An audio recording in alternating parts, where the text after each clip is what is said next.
George Kilpatrick Inspiration for the Nation, celebrating people we feel good about. Lanessa Owens is the director of the Racial Justice Center for the New York Civil Liberties Union. They have been fighting for the residents of I-81 who live near the I-81. As you know, I-81 is scheduled to come down as part of the DOT's repair of this aging structure. Now, the New York Civil Liberties Union has, in its 2020 report, really talked about how 81 was impacted, how the 15th Ward was impacted by the bisecting or the dissecting or the destruction of that community with the building of that. Well, now we have a new issue because there is a new plan to give back or sell back, or the state has what you call, I call it excess land. That's right. Right. They're gonna have unused land. So what's gonna happen with that land? And Lanessa Owens and is it Scott McCormick? Did I get that right? Wrote a piece. Let me get that right. Let me get. Oh, Simon. Scott Simons, yes. Wrote Simon. a piece. Simon McCormick. Thank you. So, that's right. I got all kinds of names going on. They wrote a piece in Urban CNY, which really points out that unless something is done proactively, this crisis for families near I-81 is about to repeat itself. Lanessa, break it down for us and also put this in the context of what is happening with the rezone. Let's get people on point with this, because I think this issue is something that it's kind of in the background. You know what I'm saying? It's in the front for a lot of us, but then it's also in the background for some of us. So help us to clarify what's going on. In fact, you just tell me what's going on. Let me sit back and listen. Well, first, thanks for having me. I just want to thank you for bringing this to your people and your folks to hear about what's going on, because you're right. In terms of a lot of this stuff is happening in the background. Like, it's boring to talk about land use laws. It's boring to talk about development and developers. And so if you're not invested in that, you're not paying attention. And I think that they're really banking on folks to not be paying attention to be able to continue to do business as usual. So like you said, the viaduct is coming down. That's going to happen. When it comes down, there's going to be about 24 acres of surplus land that will be available to be developed on in the middle of the city. It's the first time we have this type of land available for developers in a century, and it probably will be the last time, at least in our lifetimes, we'll have this type of land available. So really prime real estate. The land starts at MLK Boulevard West and ends at Erie Boulevard West. So right where the Erie Canal Museum is, right? That's right, yeah. So there's going to be a long strip of land that's going to equal 24 acres, which is a huge amount of land in the middle of the city that will be available. This conversation for Night Clue has always been about restoring the community back to the way it was, reconnecting residents in that footprint back to the way that they were, and really making sure that history does not repeat itself. That's always been our talking point. That's always been our discussion. And to that end, we've been working with the state, the federal government, the local government, from the county to the city, to talk about, okay, great, the viaduct's coming down. What's going to happen with the surplus land? Because what we don't want to happen is we have developers coming in, building massive luxury apartments, 1 and 2 bedroom apartments, and residents who currently live there can't afford to stay in their own neighborhood. So it's fantastic. We're going to have this great community grid. It's going to be walkable. People are going to be able to ride their bikes on it. It's going to have tree-lined streets and new businesses. But what about the folks who live there? Like, who's protecting them from displacement? And that's long been our discussion. Go ahead. Yeah, no, I was going to say, no, I appreciate that. And as I was listening to you, this idea of what's going to happen to the residents, right? So you've got, I guess, who can call the shots, right? Because we've had Blueprint 15 on, we've had other folks on, and who's really going to be able to say to the residents, you can move back, and where are they going in this interim period? And how long is that interim period going to be? And who's going to ensure? I guess this is your whole argument, right? Like, right. How do we ensure that these residents are that have even first dibs? And so you've got some suggestions as well, but I don't want to over I don't want to oversimplify the history repeating itself. Let's spend a second going over what that history is. Yes. So the original build of I-81 back in the 1950s decimated a community. And during that time, there was an intentional act by our local policy guys. Robert Moses is the most famous one, who saw infrastructure as a part of urban renewal, which was designed to break up the political and economic power of Black communities. And I think sometimes we say the highway came through and it decimated a community, but we take the intentionality out of it. It was intentionally designed to destroy a Black community.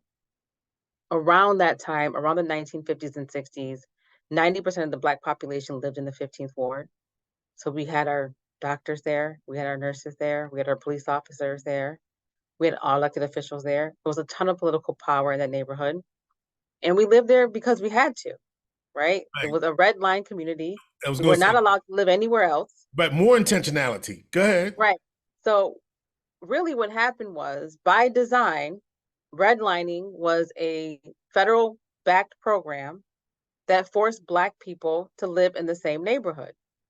What they didn't account for, though, is when we live in the same neighborhood, we're going to start building power, political power, economic power, and that's exactly what we did. So when we think about the civil rights movement, well, who funded them? Black communities. Why? Because we met at the Dunbar Center. We were able to galvanize our people. We were able to get local elected officials elected into office. And so, as a part of the strategic plan, we decided as a country that we need to divide Black communities and brown communities. And that's exactly what we did through urban renewal and the mass transportation movement. In Syracuse alone, this happened nationally, but in Syracuse during those 30 years, 101 acres was taken out of the Black community. 101 acres that was owned by Black people was taken from them through eminent domain. And so that is the history of the highway. And we're not taught that in school. We don't learn it in community center. It's kind of as if it never happened. And then what happens around the narrative around Black communities in Syracuse is they're blighted, they're not well taken care of, people can't afford to own their own homes, they're living in poverty. The reality is, though, it was by design. And so now that these viaducts across the country in Syracuse have reached the end of their life, they're old and they're crumbling, they have to come down. We have to make sure history does not repeat itself. This is not the 1950s and 60s. And we have to make sure that the same thing does not happen again by design. Linda, so we have power now, right? Mhm. Allegedly. No, let me say we have power, right? We're Yeah. elected. We're in the positions. So how is it that this is all still happening when we're in state elective office? We're in all over city government. Now I know this is not a city of Syracuse thing, but we got state elected officials. We got folks who are minding this, who's watching this for us. I guess what I'm asking is, why does it seem like this that the answers or the community's interests aren't being considered? That's my perception. You tell me if I'm wrong. I think it's in two parts. One, because we do have people and we do have power, but it's still the state controlling the decision making, right? And so a part of our job that we've been doing for 6 years now is trying to make sure that the state can hear what the community wants. Nothing that we have asked for has come out of our office, right? We might have done the research, we might have done the legal analysis, but this has come from community residents saying directly to us, this is what we want. This is what we're afraid of. Here's our concerns. Here are our fears. The problem with relying too much on elected officials specifically is because the documents are dense. You know, if you think about how long the record of decision was for the Department of Transportation, it was over 10,000 pages long. Who's going to read that? community residents, elected officials, right? If you think about City of Syracuse rezone plan, that was over 200 pages long, filled with numbers and charts and parcels of land. And so some of this stuff is really dense, and I think it's really hard to follow if you're not completely invested to do so. So there was an announcement this week, or there was a at Tucker, right, where they promised that there would be some community listening sessions of something like that. I know that there was a real fight initially about where the off ramp was going to be near Martin Luther King School, and your organization and other community groups fought to have that reconsidered, and it was reconsidered. And so we're not saying that the voices haven't been heard, but I guess when now this new wrinkle with this land, now the stakes are a little bit higher.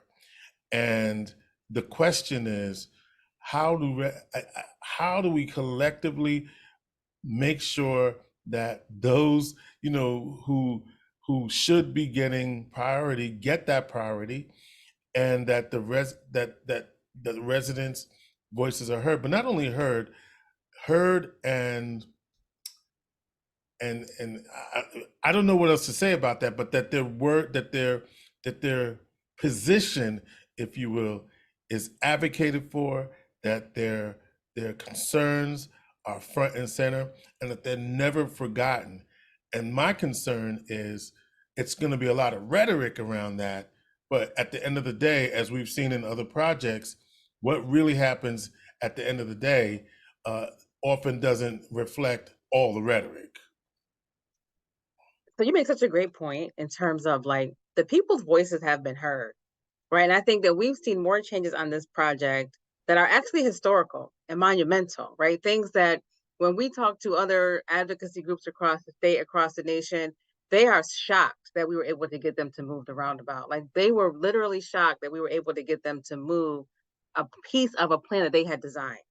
And so when I say the New York State Department of Transportation has certainly been listening, and our voices have certainly been powerful. And a few examples of that is we won that fight to move the roundabout away from Dr. King. Their original plan was to put it 125 feet away from the school, where you'd have tractor trailers and cars zooming by, 40,000 a day to be exact. So we were able to have them move it, and they moved it. We asked them to move it 600 feet. They moved it 2,000 feet. We asked for a stronger environmental protections during construction, because a lot of residents there have higher rates of asthma, COPD, lead poisoning, et cetera, because of the impacts of living in close proximity to a highway.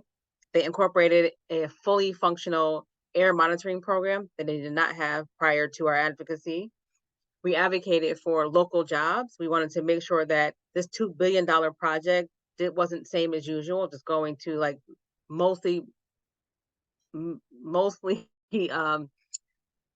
suburban white males, which have been typically about 80 to 90% of all the projects in the area. And so we asked for a 15% local hire with an emphasis on DBEs and WBEs, Black and Brown residents. We got that.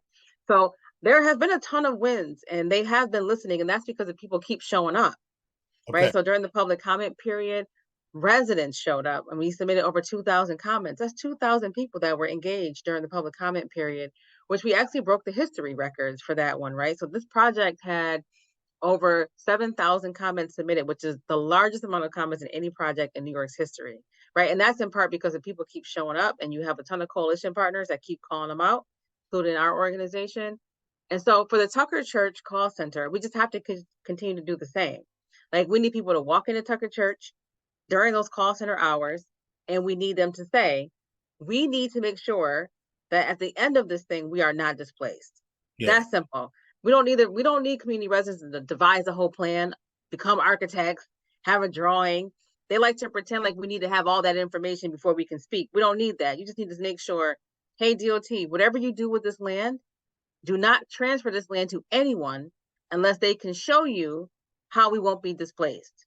And it's also a little bit more than that, George, because we don't want people just to have affordable housing. Because remember, this community lost 101 acres during the original construction. We want people's neighborhoods to be restored. We want them to have ownership in their neighborhood. That's why we're asking for a community land trust, right? We want a community board of homeowners and residents who live in that footprint to actually own that land so then they can lease it to developers.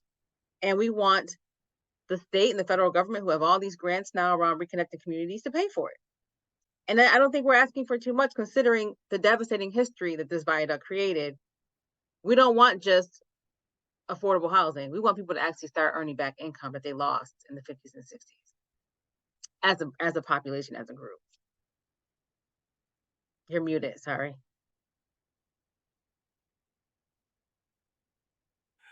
Say more, you said that. Say more about what's going to happen. What the announcement was at Tucker this week, and what that means for residents. That was also a win, because they wanted to put the call center downtown, and we were like, we need something in walking distance from the footprint. People shouldn't have to get on a bus to go downtown and tell you your project sucks, right? We want people to be able to go into the door and, issue complaints or issue compliments, whatever they wish to do. So that was another win. But the call center is there specifically to hear concerns from community residents. It's in the footprint because they're prioritizing residents who will actually live through the construction of this project. I think, to your earlier point about having people relocate for a temporary time, then putting them back, they're almost treating them folks like they're monopoly pieces. Like, their lives aren't, intertwined with their neighborhood. Like, their babysitter doesn't live two doors down, or maybe their grandmother lives upstairs on the fourth floor, and they kind of maintain that kind of connection. You can't just pick people up, move them around, and then bring them back. That's just not how life works. You can't. Nobody can come tell me I got to move for a year or two. Right. It's just kind of sad how I think we treat neighborhoods that have a little bit less political power than others. But that call center is there for folks to go in and make comments. So they'll have like staffed hours and things of that nature, and they just go in and say, "This is how I feel. This is what I want. This is what I need." At Tucker Missionary Baptist Church, located 505 Oakwood Avenue. Okay, make sure I said that. We're like, Tucker who? Tucker House? Tucker Missionary Church on Oakwood Avenue. Oakwood Avenue, yes, right across the street from the Central Village. Yeah, yes. yeah.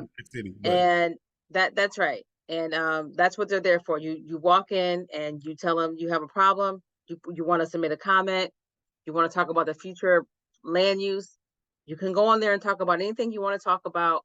The key is, when you walk in there, make sure you write down what your problem is. Don't just tell somebody. Say, hey, where's the comment box? I want my comment to go in this comment box. Yeah, and also keep a copy of the comment that you put in there. Or take a look. We all got phones. Take a picture of it on your phone as you put it in the box, so you know that your comment was heard. Do we know about the hours it's going to be available? I think the hours are going to be Tuesday and Thursday. I want to say 2 to 4. I think the times are pretty limited. Right, but at least it's in the neighborhood of those people who are going to be most impacted, and I'm sure you can. We'll have that information later on for folks when we can get it. But I really appreciate the work y'all are doing, and again, your advocacy is to make sure these voices are heard and the history does not repeat itself. What else are you advocating for, Lanessa Owens-Chaplin, Director of Racial Justice Center for the New York Civil Liberties Union? I got a lot of other projects. I think mainly what I'm known for, the Central New York area, is the I-81 project. We're also working on the nation for Indigenous justice rights. And so some of that is making sure that the schools on the nation have equitable funding. Right now, they're not funded the same way our public schools are, and it shows. And so they're really suffering in terms of just having basic maintenance. The school on the nation, which we all know, Onondaga Nation, they can't even close their doors. And their doors haven't properly latched closed in over 7 years. And so at any time, anyone can walk into their building. But in the meantime, their sister school district, the Lafayette School District, has bullet-resistant windows. So there's a huge inequity between how this school is treated compared to how the other schools are treated. I have a major campaign happening in Rockland County. The entire district's water is filled with lead, and they haven't had access to water in that school for quite some time. So we have students who have no drinking water all day while they're in school. Um, I should go without saying the school's obviously majority Black and brown students. Yeah, Um, a lot of from the Haitian community in Rockland County. Big. Rockland County has a large Haitian population, also has a large Latinx population, Mhm. so and a new American population. So a lot of folks who don't speak English, and you just wouldn't see that in a school that's predominantly white, where you don't have access to drinking water. And they're so those are some of the projects I'm working on. But 81 is close to home, right? Because this is 81 is close to home. This is my home. This is where I'm from. So this is important to me. what do people need to, so I know the information, like you said, there's a lot, but I'm thinking we want to make sure that we are on the rezone issue. Like, what are some things, what's resources that people who have the time need to make sure that they're up on? What do you recommend? I think the most important piece, even if you're not within that footprint of I-81 and you're thinking about the need of affordable housing, or you're thinking about the need for, you want to buy a home, then you have to talk to the city of Syracuse. Their current rezoning plan was pretty regressive, pretty outdated, pretty old school, I would say. It doesn't recognize how the laws were used to kind of segregate communities and keep poor people poor and rich people rich. So we need to do a lot of work to make some amendments to that legislation, and they said they're willing to do so. So I would talk to your city council members, your common council members about making those amendments so that Syracuse can become more affordable. People can have access to better housing, better quality housing. Um, and I think just stay informed. We have meetings at the Night Clue every Tuesday at 2 o'clock virtually. If you want to join those meetings, send me an email, lchaplin@nyclu.org, and happy to plug you into the advocacy that we're doing. And then we have some statewide initiatives that we're working on here in Syracuse as well. All right, check out Lanessa Owens and Simon McCormick, Lanessa Owens-Chaplin's and Simon McCormick's piece in the urbancny.com. A nice piece, and of course, the NYCLU, the ACLU is recommending on its website a report done by the NYCLU, which drafted history of 81 and how it was, as Lanessa just talked about, racism by design, and some familiar folks in those pieces. The piece by that focuses on Syracuse is the August 10th, 2023 piece on the ACLU's website in the news. We have all these links for you. Don't worry about it. We got you. We Just we have the amazing story of David Rufus in that article, so that's yes. fantastic. A lot of good information, and thank you for having me. Thank you so much, Lanessa Owens-Chaplin, Director of the Racial Justice Center for the New York Civil Liberties Union. Have a good day. Lanessa, thank you for joining us. Yeah, thank you. You Thank too. you for the work you do, Inspiration for the Nation. Oh.